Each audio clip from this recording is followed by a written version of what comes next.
secrets. If you really look at yourself, you would be speechless. What happened to being doctors and teachers? What happened to being your brother's keeper? Nowadays kids more worried about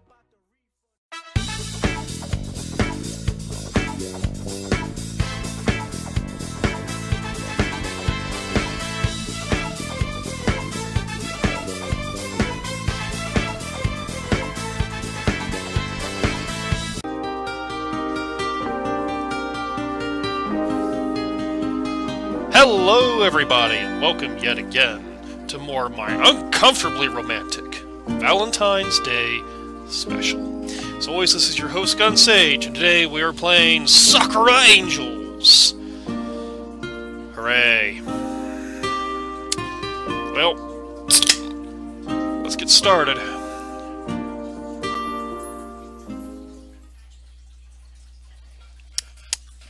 And no, I can't full screen this. It's a pain in the ass. Every night, I have the same dream. Every night, I'm always brought back to this place without fail.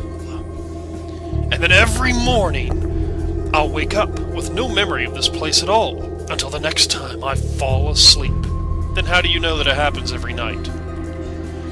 Not a single night has went by without my consciousness being dragged into this abyss. This realm is devoid of light, so much so that I can't even see my hand in front of my face, no matter how desperately I wave it. Oh! Oh!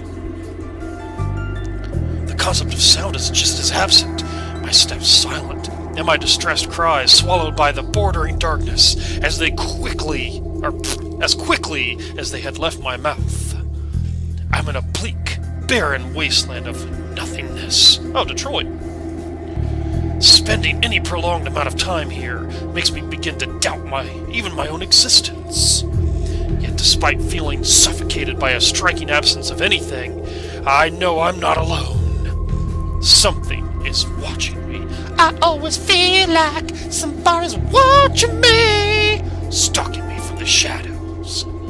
I can't say for sure what it is, but every once in a while I'll catch sight of something from the corner of my view.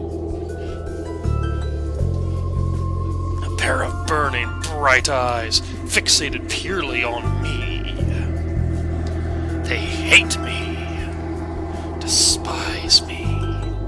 There's an overwhelming sense of animosity radiating from whoever they belong to. I know they want nothing more than to lash out and attack me, but something is holding them back.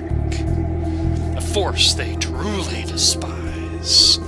Invisible chains that bind and restrict them from the one thing that is on their mind. At first, when I began dreaming about this place, the eyes were distant, like glimmering stars. But with each passing night, the eyes seemed to inch ever closer and shine ever brighter. I think whatever force has been holding them from me is beginning to fade. What will happen when these eyes reach me? I shudder to think. I know it's just a dream, so I shouldn't be afraid. But everything I experience here is so vivid. Yeah, like the bunch of fucking nothingness. None of the usual murky haze that shrouds such dreamlike environment seems to exist here at all. I have perfect clarity. I can feel the stagnant, freezing air all around me, enough to incite a shiver out of me every once in a while. Since I'm so used to this dream, I know how it'll end.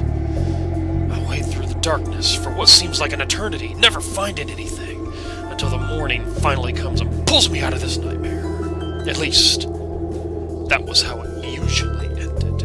Something is different tonight. Those hateful, burning eyes that always kept just out of sight before, I'm suddenly confronted by them. Never before have they been so close. Never before have I stared straight back at them, into them. Their narrowed, piercing gaze roots me to the spot, and a shooting pain surges through me. Yeah, I would get that checked out. I can't move. I can't breathe. And then, from out of the darkness, a crooked smile spreads. just as sinister as the eyes. So close. I can practically taste the freedom. Oh, there's an actual voiceover to it. How about that? It won't be long now. Enjoy the peace while you can, boy, for your days are numbered. And then everything shall change. Okay. Dots. Ugh. My head is killing me. These morning migraines are the worst. Every morning, without fail, I always wake up to a sensation not unlike my skull being pounded by a jackhammer. Thump, thump, thump. It's almost like a heartbeat. I feel like my head is going to split open. It's weird, though, because even though the pain is so intense, it never lasts long. In the space it takes to get me up and head for school, the pain is usually reduced to a dull throb at the back of my skull by then. That's probably something worth checking out. So it isn't too much of a hassle in the grand scheme of things. Okay. But it certainly isn't a fun way to wake up. I just find it odd how inconsistent it seems to be. Anyway, enough pondering these weird mysteries. It's time to tackle the day! After a moment of wrestling with my blanket, I swing my legs around and drag myself out of bed. A quick look at my bedside clock tells me it's still early. Too early. If I had it my way, the world wouldn't start until at least good way into the afternoon. Ah, you're a teenager then. But sadly, life just isn't that wonderful. Pulling back the curtains to let the light flood into my room, I suppress the urge to let out a hiss, almost blinding myself in the process. Okay, you were officially me. Too bright. The rest of my time getting ready is spent fighting with my uniform, a tie becoming all the more problematic to put on when you're half asleep. Oh god, I think I've actually got my hand stuck in it! That's not to be taken out of context. Almost choking myself to death in the most pathetic fight ever, I finished putting on the tie, the rest of my uniform complying peacefully with the rest of it, with me. Unable to find a comb, I settle for just flattening my hair down with my hands, where every day is a shitty hair day. Blinking into the mirror, I'm left staring back at someone with messy black hair. Ah, close enough. Somewhat dressed and somewhat ready, I stumble out of my room, my legs still not fully awake. Uneven steps carry me dangerously down the stairs, and I soon emerge into the kitchen. I'm greeted by silence. The kitchen is empty. A familiar scene for me. My parents are what you might call workaholics. Basically, they spend more time at their respective jobs than they ever do here. I only ever get to catch them during the evening while we're eating, and then everyone is off to bed, and the cycle repeats back, save, Q, load, skip, auto, press. Did they really think it was a good idea to have this much text on the screen at once? Don't get me wrong, I understand they have to work in order to keep us living comfortably, so I don't hate them for it. It just gets, I don't know, lonely? Ah, well, there's no use moping about it. It's been like this for years, so I don't know why I was getting all emotional about it now. The plus side of them not being around, comma, is that I quickly had to learn how to cook for myself. It's amazing how fast you can adapt to that sort of stuff when you're starving!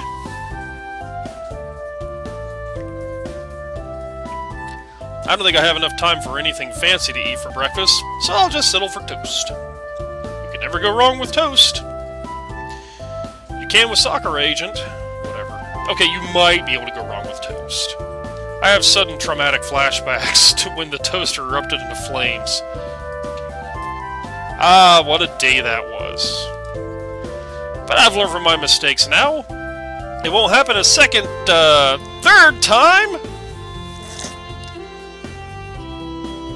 Having devoured the only slightly charred toast, I sling my bag over my shoulder before starting out the front door, or for the front door.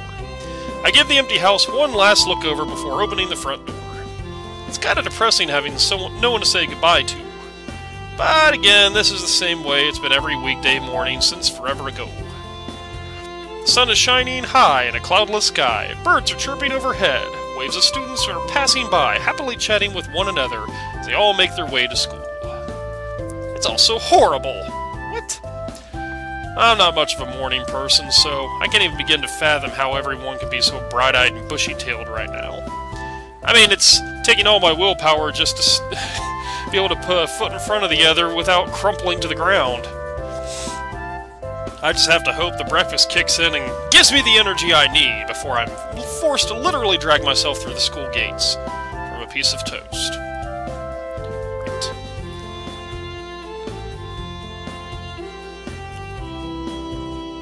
Dots. While keeping my head down and my eyes glued to the ground as I soldiered on, I suddenly noticed that the vibrant atmosphere from before is gone. Silence has completely taken over. My steps, the only thing making any noise. The air is still. Huh. Well, that's a bit strange. Bringing my head up, I'm met with an unsettling sight. The street is deserted. No students, no cars. And even the cheerful chirping of the birds is gone. What? I hurry on forward, hoping to at least run into somebody. Anyone. Even the sun's once golden rays seem muted, the world tinged in dreary tones.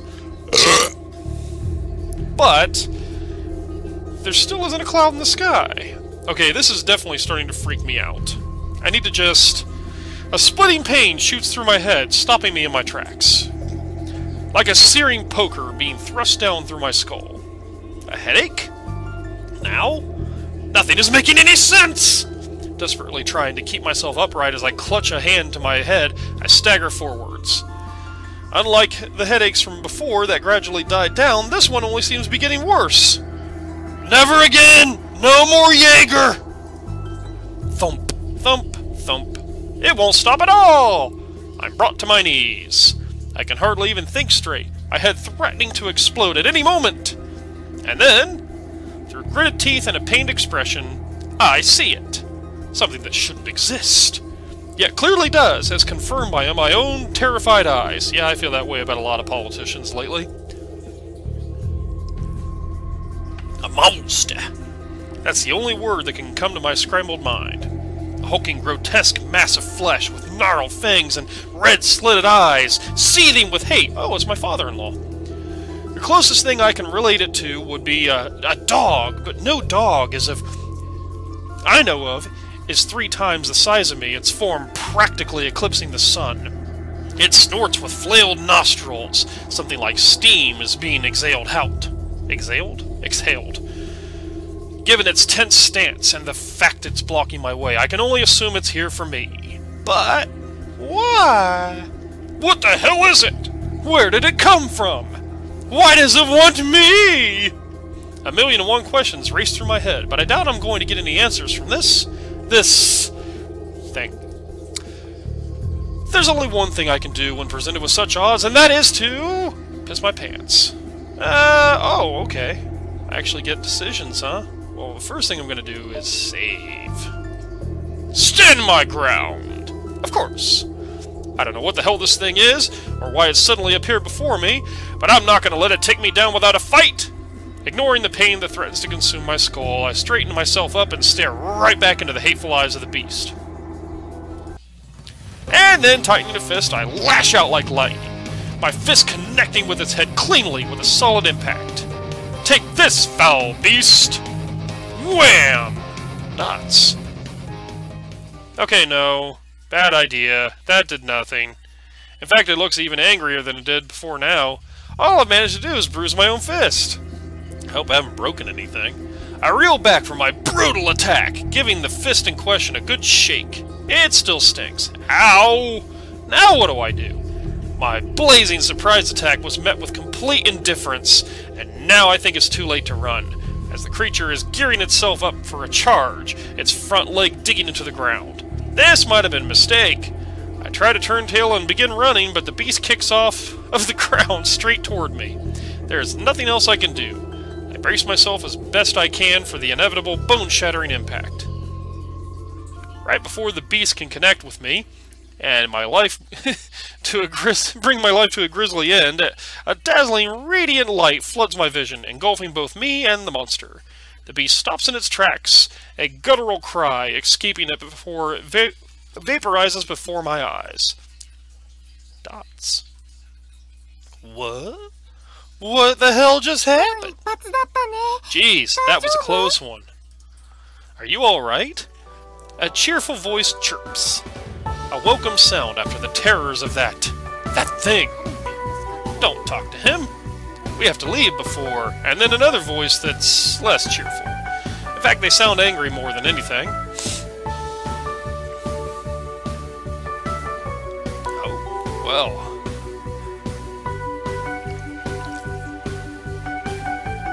That's not bad. The light soon fades, revealing my saviors. Though, this is definitely the last thing I was expecting. Two girls roughly my age stand before me. I blink several times before I scrub at my eyes, hoping things might make a little more sense. This can't be real. I'm having more trouble believing these girls are actually standing here before me than I did the monster. Wielding weapons and costumes taken straight out of a fantasy book. That's in another Sakura game. It's all a bit too much for my brain to attempt to process. What the heck was that? A shadow. Oh, so my name is Kenta? Okay. The more cheerful of the two simply says that to me, her stance relaxing some. Huh? Was that supposed to explain everything? I glance down at my feet, where my own shadow stretches, but the girl bursts into a giggle. Not your own shadow, silly. That thing we took care of. We just took care of, which you're welcome for, by the way, is what we call a shadow. The physical manifestation of all the hatred, negative emotions that might lurk in one's heart. Normally they're not so aggressive during the day, though. It was really out for you. We're usually pretty good at nabbing them before they get to you, but this one completely took us by surprise. I'm happy we got here in time. You're not hurt, are you? No, I'm fine, but as if things weren't bad enough that we had to reveal ourselves to him, now you're just casually blabbing away things that no normal person should have a right to know. Have you lost your mind? I'm cut short by the more aggressive looking of the pair, whose expression has grown darker and darker as the cheerful one had spoken. Looking like she's unable to take it anymore, she exploded, causing both of us to jump. Oh, but he looks so confused! And now that he's seen one of the shadows firsthand, don't you think it's a little too late for us to quietly slip back into the shadows? Dots. Her eyes narrow into a frightening glare. It's clear she isn't happy. Oh no, I think she's ecstatic. But I don't think she has anything to counter that. See? You worry too much. We'll only tell him what he needs to know, nothing more, nothing less. The upbeat girl brings her attention back to me, a sparkle in her eye. Right, so, Kenta, where are we? Or were we? We were... Wait. How do you know my name? Huh? Oh. Whoops! She puts a hand over her mouth as if to try to take back the words. The questions continue to pile up, and I still haven't gotten any answers. Idiot! Whap! The serious one wraps her fist against the other one's head, who sticks her tongue out in sort of a tee-hee, my bad kind of way. So you guys know me. I've never seen them in my life. Given how they look, I definitely think I would have remembered them. Well, we don't know you personally, but we've been watching over you for a while now. You've become quite the point of interest recently, you know? Me? The heck did I ever do to get so much attention? As far as I know, I'm just an average student who lives an average life, doing average things. Though after this, I guess I can't really call my life average anymore. Can't really go into details, because, you know, top secret and all, but let's just say it's not in our best interest for you to fall into the wrong hands. You wouldn't believe how much effort we put into keeping you safe, you know. Actually, I'm kind of relieved we finally get to meet, so you can finally appreciate all our hard work. She beams at me, leaning in perhaps just a little too close. She's throwing so much at me here I can hardly think straight. Just who the heck are you guys? She falls deep into thought, her nose scrunching up. I guess she's choosing her words carefully as to avoid another brutal assault from her partner. Think of us as your guardian angels, okay? Saying that, she gives her bow a flourish. Or bow a flourish. Yeah, okay. And it shatters between her fingers. Moments later, the shattered pieces of the bow begin to gather behind her, the shards piecing to get back together rapidly until finally they form a pair of wings on her back. The wings, while not strictly attached to her, at least seem to function as they sway in the breeze and give off a glimmer every now and then. Wait, are they literally angels? Let me get this straight. To start from the beginning, that thing that attacked me, that monster, you call those shadows. Yup. And these shadows have supposedly been hunting me for a while now. Mm-hmm. Because apparently if they catch me, it'll be bad for unspecified reasons. Yep. Really bad. And you guys, whoever you are, have been combating them for me? Or from the shadows to keep me safe from harm?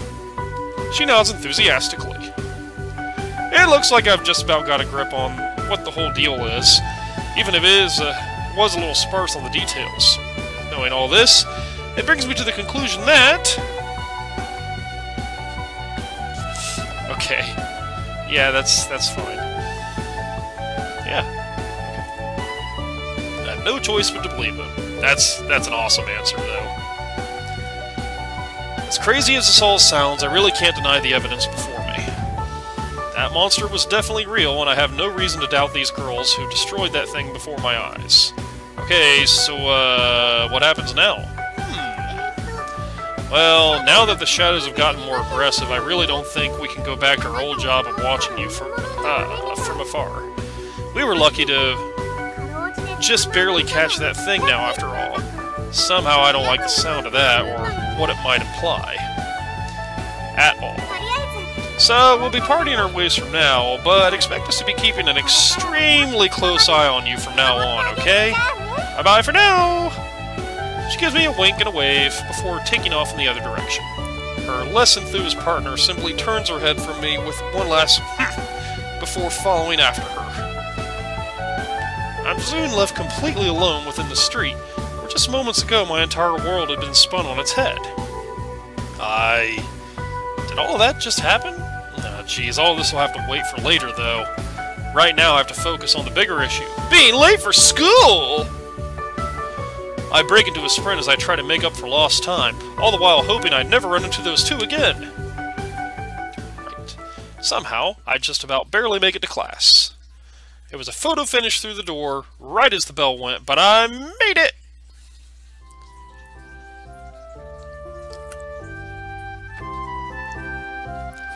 Taking a moment to catch my breath, I drag myself over to my desk, the teacher arriving almost seconds after I collapse into the chair. Too close. None of the other students seem bothered by my late entrance, though at this point, maybe this is what they expect of me anyway? I have been pretty late at times, even missing the bell entirely some days, mostly due to sleeping in. At least this time I had an actual reason for cutting it so close. However, after what happened earlier, I think it's going to be impossible for me to focus on the lesson. I'm beginning to wonder if I'll ever get an explanation for whatever the heck happened. Possibly tall creatures, girls wielding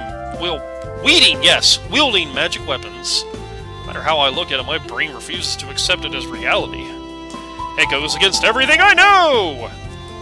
I scrub through my hair, a faint headache still ringing in the back of my head. Being lucky enough to have a seat situated by the window, I let my gaze wander out, my eyes vacant as I stare into the clear blue sky. The teacher is doing his usual morning speech, no doubt talking about the upcoming events for school, but his words are just a dull mumble in my ears, my mind miles away. Those girls knew me by name, and no matter how far I delve back through my memories, it's clear I've never seen them in my life. At least I don't think I've ever seen them before. I think hard. Maybe too hard, to the point my eyes begin to strain. Nope, nothing. I can't recall a single thing that might shed light on this. Defeated for now, I tune back into the classroom while still keeping my sights set on the sky, the teacher's voice becoming clear once more. Now, I know it's a bit sudden, but as of today, we have 2 transfer students that will be joining our class. Transfer students? At this time of year? I wonder if it's the Persona guy. It's a bit late to be joining, don't you think? Even the teacher sounds confused as he announces them. Not just 1, but 2? Why do I get the feeling there's something off about this? Almost as if it's tied into what happened earlier. Gee, I wonder. No, it couldn't be. I like you to all make them feel welcome as they transition in. What did you say your names were? I'm Sayaka. It's nice to meet you all. I hope we can all get along. I bolt upright in my seat, my head snapping toward the front of the classroom.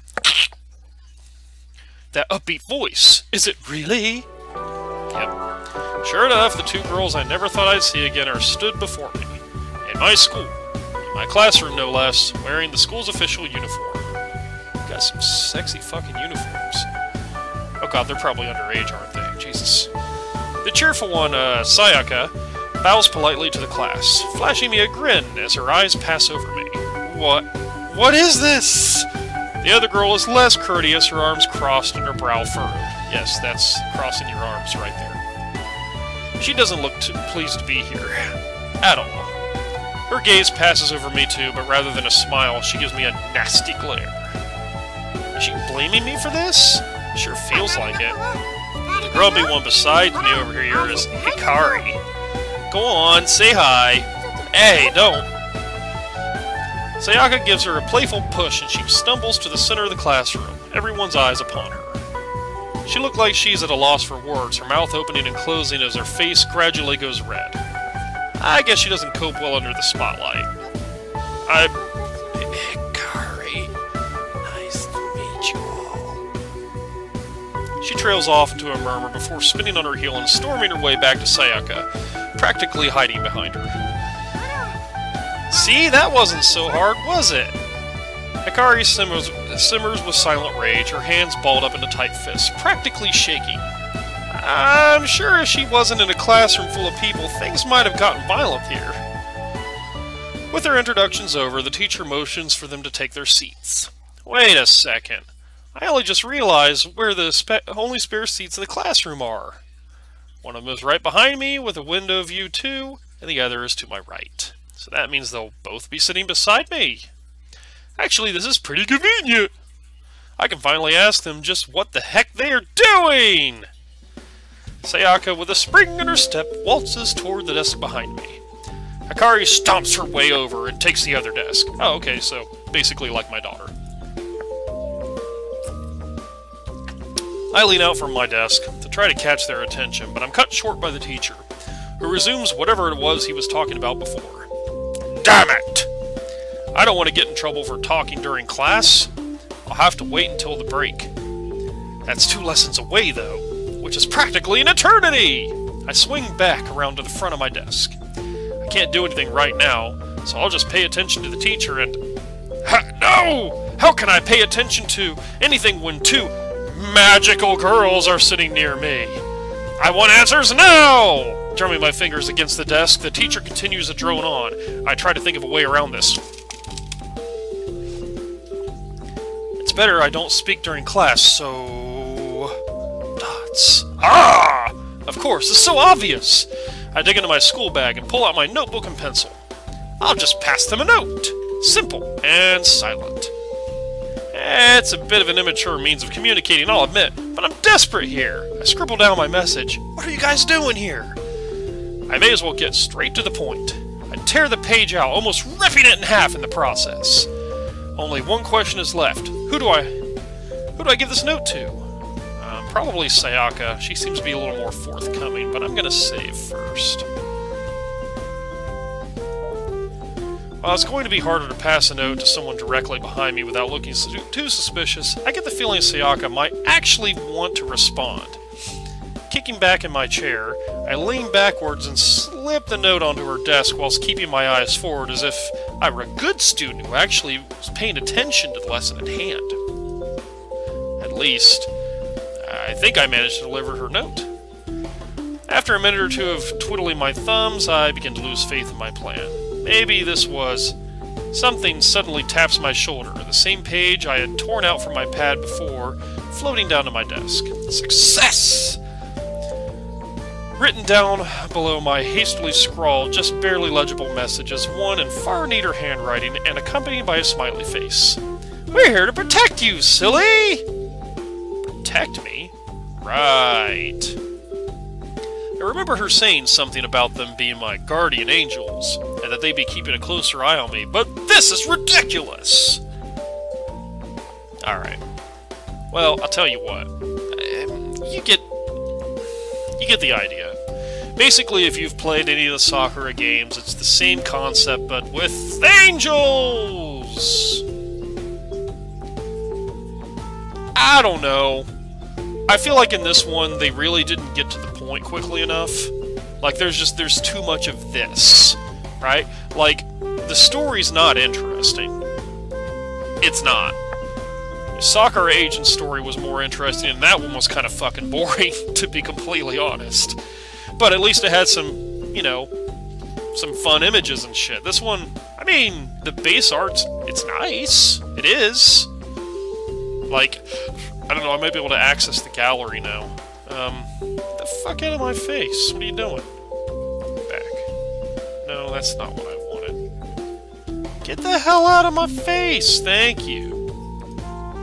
Refs. Yeah, main menu. Can I... whatever. See, like, this is kind of nice, right? But, like, that's the only image I've gotten so far. Meh. That's the best I can come up with, is meh. I don't know. I'll keep playing it just because I own it anyway, so I may as well get through it, but... I've played way better games that have way more lewd images than this. I know that sounds really awful, but it is what it is. Anyway, as always, this is your host, Gunsage, and thank you once again for joining me for more Uncomfortably Romantic. We've been playing Sakura Angels, enduring it, rather. I certainly hope you've enjoyed, and as always, you stay awesome. Hey guys, thank you once again for watching. You stay awesome. Don't forget to like, share, comment, and subscribe, and stay tuned for more videos just like this one.